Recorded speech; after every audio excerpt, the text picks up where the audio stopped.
Worst stretch of his entire career, which doesn't seem like much, but it's Aaron Judge. He's like a superhero. 2-0 pitch, ripped to left field. Go ahead grand slam in the bottom of the 7th, and he's back.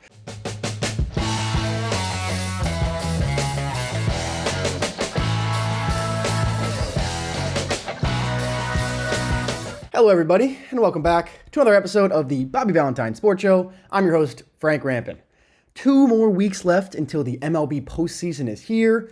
Unbelievable final stretch we have coming. AL East picture is going to be insane. The AL wildcard is going to have some action, and the last NL wildcard spot up for grabs right now. So let's dive into the weekly recap. Stat of the week to start things off, and this one really surprised me when I saw it. It popped up on my screen actually when Jacob deGrom came back to pitch for the Rangers on, I believe it was Saturday, for the first time in 504 days. Jacob deGrom took the bump, and he looked really good. Only threw about 65 pitches, 70 pitches, but scoreless 3 2/3. So, stat of the week. Here is the MLB all-time leaders in the history of the sport in strikeouts per 9 innings pitched. Tied for number 1 at the top, Chris Sale and Robbie Ray, both with 11.1 strikeouts per 9 innings pitched. That's the highest rate in the history of baseball. And right behind them at 10.9 Ks per 9, Jacob deGrom, just barely ahead of Max Scherzer, 10.7 Ks per 9. So all guys that are pitching right now, all guys that have been in the last decade or so, this generation of players at the top of this list.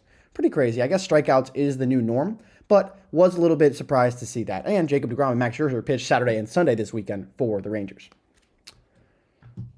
And we'll go from the stat of the week to the play of the week. This one's going to take us out to T-Mobile Park in Seattle. This was a great play. Great series between two teams fighting for playoff spots. Right now, the Padres, who traveled out to Seattle, holding that the first wild card spot in the National League, and the Mariners, 4.5 games behind the Astros and a couple games out of that wild card spot, still hanging around with about 15, 14 games left to go. So, pick things up here. Randy Arozarena at the dish in a 5-2 ball game in the bottom of the 7th. Rips one high and deep to right field. Fernando Tatis leaps and takes away a homer. What a perfectly timed jump and rob from Fernando Tatis Jr., the Platinum Glover. And man, what an athlete this guy is. He's been great since he's come off the IL. He was hurt for a majority of the season, got hurt back in, I think it was June, maybe even May. Was out for about 3 months, came back. He's been very, very good. And what an athlete, like I just said. He is so good. He was a shortstop. He had some troubles. He was taking the league by storm when he came up. He's had a really weird career. He came up, he was the guy. He was supposed to be the next big thing. He was all the talk of baseball. And then he kind of had to have a little bit of a shakiness, not so good in the field at shortstop. They had other players they could have put at shortstop. They weren't doing it. So it was a little bit of a weird situation. And then he gets arrested for PEDs. He gets hurt. He has that weird motorcycle accident. He's out for a while. And then they move him to right field. And what does he do? He goes and wins a Platinum Glove in right field, and he's still making unbelievable plays. Fernando Tatis, that is the definition of an athlete right there. So from the West Coast, we go all the way from Seattle to New York, the Bronx to be exact, because the Yankees and the Red Sox met each other in a 4-game series starting on Thursday. The Yankees ended up taking 3 out of 4 in this series, a huge series win for the Yankees. But let's pick things up. This was Friday night, the second game of 4 in the Bronx, so we'll pick things up here. I believe in the top of the 6th inning, Masataka Yoshida rips a high fastball from Clark Schmidt. That one is gone. Crushed out of here to right center field, gets the Red Sox on the board, 2-0, and Yoshida has been a Yankee killer in his short career. Earlier this season, hit a 2-run home run to tie things up with 2 strikes in the 9th, continues his ways. That pulls Clark Schmidt out of the ballgame, and 2-0 Red Sox on top. So now we go to the top of the 7th inning. Still 2-0 after a single by Tristan Casas. That's going to bring up Trevor Story, another injured player for majority of the season. Trevor Story rips one to right center field. Soto to the track, out the wall, leaps, and there's a short porch Yankee Stadium home run. Only a home run in one stadium out of the 30, and that is the first home run of the season for Trevor Story, and the first extra base hit of the season for Trevor Story. So Trevor Story, been on the IL for about 3-4 months now, finally gets back over the past week and hits his first home run of the season in a big spot against the Yankees in New York. So 4-0 Yankees here late in this ball game, moving to the bottom of the 7th. So here comes Gleyber Torres. Runners on first and second with nobody out after back-to-back walks. And Gleyber is going to poke that one through the 5-6 hole into left field. Coming around third to score is Anthony Volpe, and the Yankees are on the board. 4-1 after the RBI single from Gleyber Torres, and now here comes Soto and Judge. So Soto works a 4-pitch walk, and now the bases are loaded, and Aaron Judge comes up as the go-ahead run. Bases loaded, nobody out for the big man, and he has been in a huge slump. I made a video about it, how Paw Patrol cursed him, the Rubble and Crew episode where he did a cameo in. He goes 16 games without hitting a home run, the longest drought of his entire career, over 70 plate appearances since his last home run. Worst stretch of his entire career, which doesn't seem like much, but it's Aaron Judge. He's like a superhero. 2-0 pitch, ripped to left field. Go-ahead grand slam in the bottom of the seventh, and he's back. Back in the home run column in style. Grand slam puts the Yankees on top 5-4, and the Bronx was going nuts. The patented Soto-Judge handshake, and Yankee Stadium was rocking. He gets the second curtain call I've ever seen him get. He doesn't really do those, and look at this. This side angle, everyone's going crazy. Judge does what Judge does. Comes back at the exact right moment. Yankees on top 5-4 after the grand slam down by 3 in the bottom of the seventh inning by the captain. So now Luke Weaver on the bump, moving to the ninth inning. Last person standing in his way is Cedar Rafaela. 2-2 pitch, cut on and miss for strike 3. 6-out save for Luke Weaver. Yankees come back from 4-0 down. That's tied for their longest comeback of the season. And Aaron Judge caps it off with a go-ahead grand slam in the bottom of the seventh inning down by 3. So what a game this was in the Bronx. And as soon as I saw that homer hit, I was like, damn, I wish I was there. But wow, what a game. And Aaron Judge finally breaks out of the home run drought in the grandest way possible. So from the game of the week, let's go into the standings update. And like we always do, we'll start out east, the American League. And just talk about them, the New York Yankees, 87-63. They hold a 3-game lead over the Baltimore Orioles. And like I just mentioned, Aaron Judge just went through the longest home run drought of his career, 16 games over 70 plate appearances, and he ended it in grand fashion. Go-ahead grand slam down by 3 to beat the Red Sox in the 7th inning. It was his 8th career grand slam. Judge is the 7th player in MLB history to have 2 seasons of 50-plus home runs and 130 or more RBIs. He joins Babe Ruth, Jimmy Fox, Ken Griffey Jr., Mark McGwire, Sammy Sosa, and A-Rod. Aaron Judge has reached base safely in 296 games. Has reached base, there's not even 200, what am I saying? He has reached base 296 times this season. The last Yankee to reach 300 was A-Rod back in 2005. Judge has also set a career high with 132 RBIs, just the 4th Yankee ever to get to that mark. And Austin Wells, going to be a Rookie of the Year candidate this year in the American League. Great backstop for the Yankees. 13 home runs are tied for the second most by a Yankees rookie catcher, behind only Gary Sanchez's 20 in 2016. And this week, the Yankees had back-to-back walk-offs, capped off by a walk-off single by Juan Soto. I believe that was on Wednesday. And it was the first time the Yankees had back-to-back walk-offs since May of 2021. And that was against Juan Soto in the Nats. So Juan Soto hits his second career walk-off to have back-to-back home runs for the Yankees. Last time they had that was against Juan Soto. So pretty interesting. Second career walk-off for Soto, first for the Yankees. The Orioles 3 games behind those Yankees. They do hold the top AL wildcard spot. They were getting no hit earlier this week. I believe it was Friday night. Maybe it was Saturday. With 2 outs in the 9th inning. No hit with 2 outs in the 9th inning. Down 1-0. And Gunnar Henderson broke it up with a triple down the right field line. It was the 3rd time in MLB history that a triple broke up a no-hitter on the 27th out or later. And the great slugging Orioles outfielder Anthony Santander becomes just the 8th switch hitter in MLB history with a 40 home run season. The first since 2006, back when Carlos Beltran and Lance Berkman did it in the same year. The Boston Red Sox sitting at 500, 75-75. 4.5 games back of that wild card spot. They're going to need a miracle to get this one done. Over this past week, I think I counted 5 pesky pull home runs, a few for opposing teams, a couple for the Red Sox, but man, wild. I saw Rob Refsnyder. He had 2 pesky pull homers in the same game. Cedric Mullins had one earlier this week. Wild. So pesky pull claiming victims. Tyler O'Neill and Rob Refsnyder joined Mo Vaughn and Tim Naring as the only pair of Red Sox to hit back-to-back home runs twice in the same game. And Masataka Yoshida, he's driven in 12 runs in 39 at-bats in the 11 games he's played against the Yankees this season, and I mentioned it in the highlight, Yankee killer. Homered against Clark Schmidt on Friday night. The Rays, 73-77, their season is done. They do have some young talent, though. Junior Caminero, who was one of the top prospects in all of baseball for a year or so. He became the youngest Ray ever to have 3 doubles in a game. And the youngest in the MLB since Manny Machado back in 2013.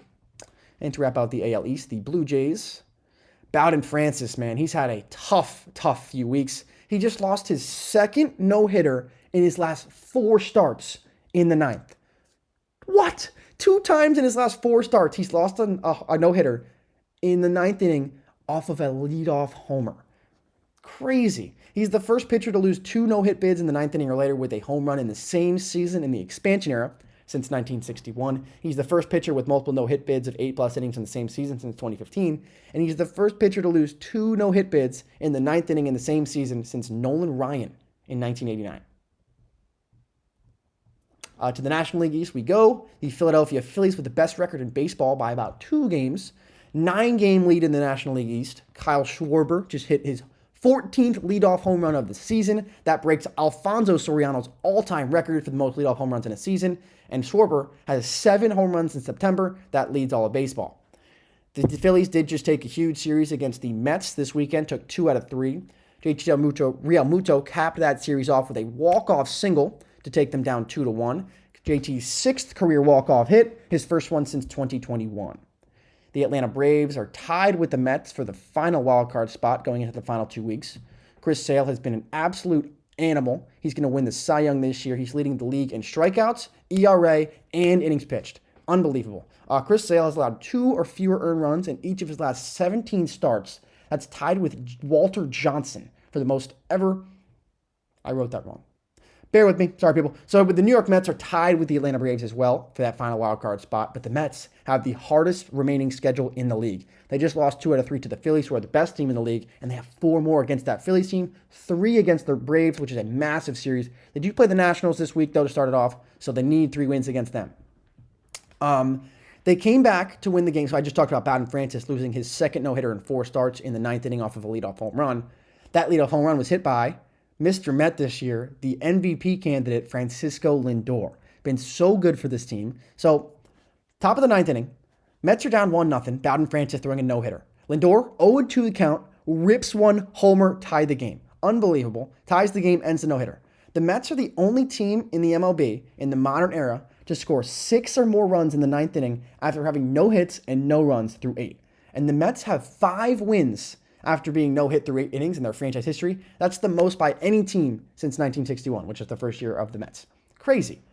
And Eddie Alvarez, they just called up after the Jeff McNeil injury. Jeff McNeil broke his hand. He's going to be out for the year. Tough blow for the Mets. But Eddie Alvarez became just one of 7 athletes to earn both a medal in the Summer Olympics for baseball back in 2020 and the Winter Olympics for short track speed skating in 2014. So just one of 7 players. And the Mets just brought him on the team. He made his first appearance for the Mets as a pinch runner, ended up scoring the winning run against the Blue Jays, and then started at second base against the Blue Jays. First time in the major leagues since 2022, but the big question mark right now for this Mets team, Francisco Lindor, on Saturday got hurt because he didn't slide into second base when he was running into the bag. Didn't slide, had a lower back pain, came out of that game, tried to start missed the next day, missed the whole game, and then on Sunday ended up coming into play. 1 at bat, blooped a single into center, 1 play in the field, took himself out of the game. So that's not a good sign for the Mets. They need their MVP candidate if they want to make the playoffs. The Nationals sitting at 68-81. CJ Abrams just stole the 200th base of the season for the Nationals. That's the most steals by any team in a single season since the Mets stole 200 back in 2007. CJ Abrams also became the 5th Nationals player ever to have a 2020 season, joining Lane Thomas, Bryce Harper, Ian Desmond, and Alfonso Soriano, who started the 40-40, or who was the most recent member before last year of the 40-40 club. And Jacob Young, the young center fielder, 20 outs above average, which is the first in all of baseball, leads all players. The Miami Marlins, 40 games under 500 at 55-95. The AL Central now, the Cleveland Guardians hold a 4-game lead in this division over the Kansas City Royals. Seems like they're going to have enough to get through, but this has been a weird division. Emmanuel Clase has recorded 32 consecutive saves. He just set a career high with 45 saves this season, and he's the 4th ever Cleveland pitcher to reach 45. The Royals, like I mentioned, 4 games behind Cleveland. They do hold on to that second AL wildcard spot, Bobby Witt Jr. and Salvador Perez became the first Kansas City duo with 100 or more RBIs in a season since Carlos Beltran and Raul Bañez did it back in 2002. And they would have had 3 if Vinny Pasquantino would stay healthy. Because Vinny Pasquantino, before he got hurt, broke his thumb on a throw down the line. jammed into the runner. He had 94 RBIs before he got hurt, and that was like 2 weeks ago. He would probably be at 100 by now, and I mean, that was fourth in the American League going into his injury. So they would have 3 guys with 100 by now, but tough blow. He hopefully will be back if they make a playoff run. The Minnesota Twins, 79-70, been a little bit shaky over this past couple weeks span, but they do still hold on to that third AL wildcard spot, but given only a 2.5 game lead. So some switch up could happen at the bottom of this AL wildcard race, because the Tigers, just mentioned, are one of those games 2.5 games behind. They're continuing to play good baseball down the stretch. Their pitching's been really good. They had a 6-run first inning on Wednesday. That was the most runs scored in that first inning since 2018. Parker Meadows hit a home run off of his former high school teammate, Brady Bladlock. First matchup between the two, second pitch you ever saw, crushed it out to right center field. And Kader Montero is the first Tiger to throw a shutout since Spencer Turnbull's no-hitter back in 2021. But the Tigers been very hot, playing good baseball over this past 2-3 weeks period. 2.5 games back with about 14 games left to play. Going to be dicey. And the White Sox, 35-115. That's 80 games under 500. But we're Mike Kelly Green right now. The White Sox just won a series against the A's. They just won 2 games in a row against the A's, Saturday and Sunday. They won consecutive games for the first time since the end of freaking June. You kidding me? We let that happen? Fuck. And Gavin Sheets hit the second career home run off a lefty. 4 straight years with double-digit home runs for the lefty. Going over to the NL Central now, the Milwaukee Brewers, sitting at 86-63. They lead this division by 10 games, the largest lead in any division in baseball.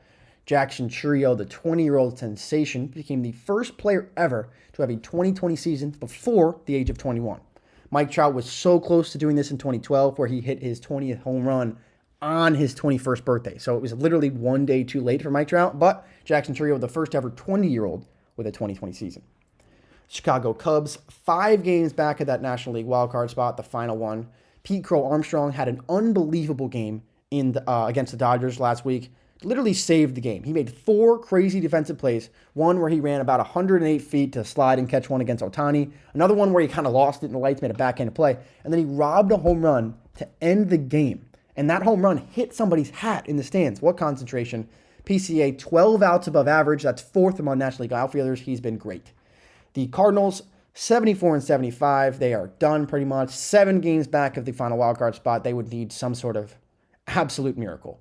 The Reds, my team to win, my pick to win this division, absolutely not. They're 5 games under 500. Their season's over.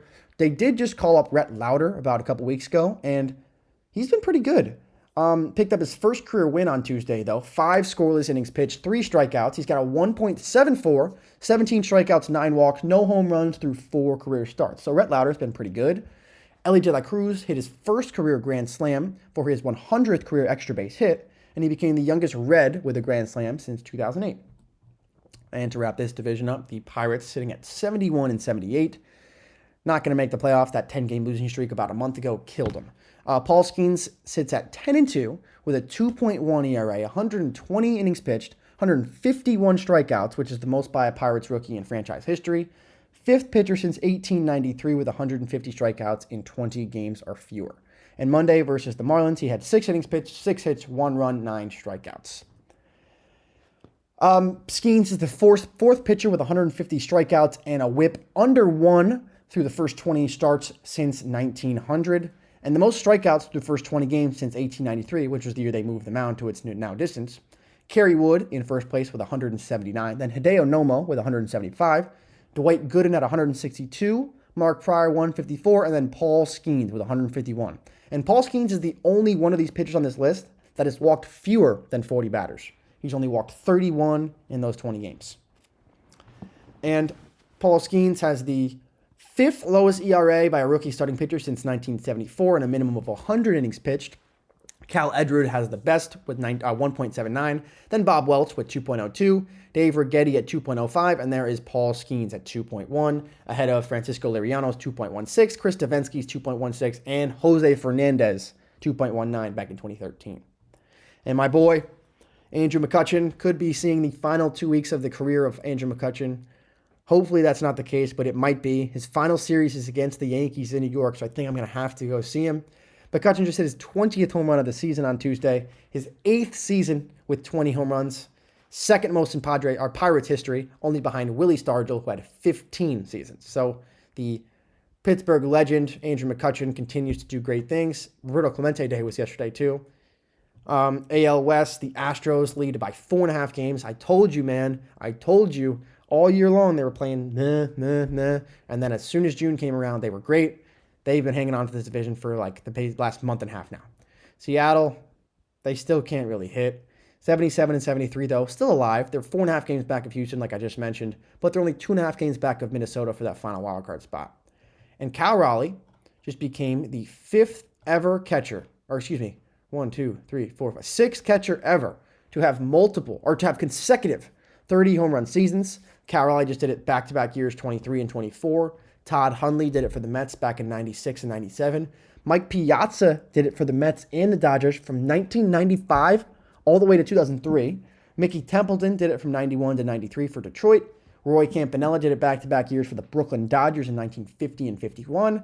And Rudy York was the first catcher to do it in 1937 and 38 for the Tigers. And Randy Arozarena joined Jose Ramirez as the only MLB players with 2020 seasons in each of the last 4 years. And Randy Arozarena, if you do recall, he's only played 4 years. So he's had a 2020 season in every season he's played in. And let's not forget this, okay? Randy Arozarena got called up at the end of the season in 2020, like late September, didn't play a lot. It was not considered his rookie season because he only played a very small amount of games in 2020.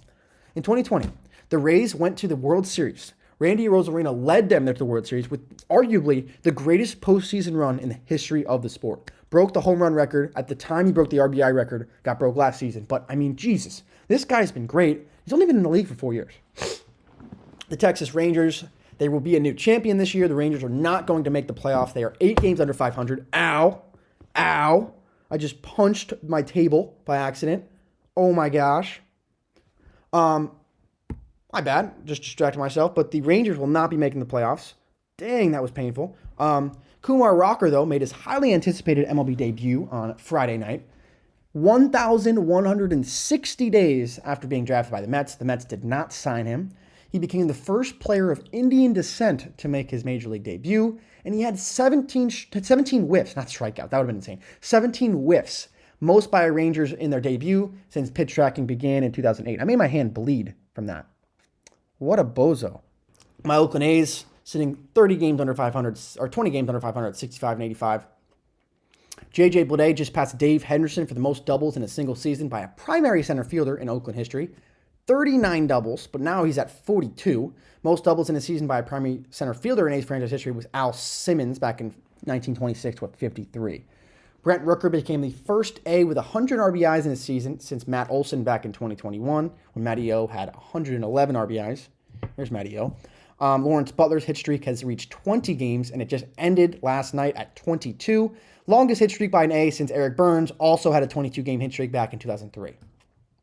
And the longest hit streak by an A since 2000 is Miguel Tejada, 24, back in 2002. That will stay. And the Angels still sitting 1689, last place in the AL West. Going over to the NL West, the Los Angeles Dodgers lead the division by 3.5 games. Shohei set a new career high with 47 home runs. There's only been 5 players in the history of baseball to lead the league in home runs and have more than 40 stolen bases since 1900. Those 5 players are Jimmy Sheckard in 1903, Red Murray in 1909, Ty Cobb in 1909, Tris Speaker in 1912, and, you guessed it, Shohei Ohtani in 2024. And Tommy Edman got traded to the Dodgers, came into this week with 0 home runs, right? He now has 5 home runs. He had back-to-back games with 2 home runs, and then he hit one yesterday. So back-to-back games where he had 2 homers to give him 4, and now he hit one yesterday against Raisel Iglesias, our first pitch off the pen from, who is it? John Brebbia, and he homered off of him to make it 5. They have not been swept since before the All-Star break, have the Dodgers, and the Dodgers have scored 7 runs in the top of the ninth for the Braves on Sunday. Back-to-back-to-back home runs in the 9th inning for the Dodgers. 3rd time this season the Dodgers have gone back-to-back-to-back. That ties the 1982 Brewers for the most in a season in MLB history. And they're one of 3 teams this year to score 7 runs in the 9th inning with 2 outs. The Twins did it, and the Cubs did it.